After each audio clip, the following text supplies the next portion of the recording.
Meet David, a vibrant 64-year-old man who loves walking in the park and playing with his grandson. But his knee pain became unbearable, affecting his mobility and quality of life. David sought medical advice from an orthopedic surgeon renowned for his expertise in joint replacement surgery. He asked detailed questions about his pain and medical history. The surgeon assessed David's range of motion, strength, and overall knee function. X-rays revealed advanced arthritis in his knee joint.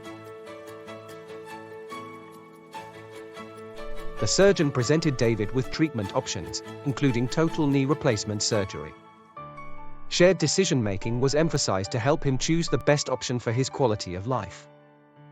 David decided on total knee replacement surgery, which would provide pain relief and improved mobility. He would have to attend joint school before his operation and would have the chance to ask further questions.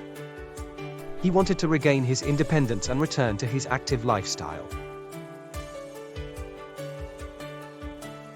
Don't forget to subscribe and like.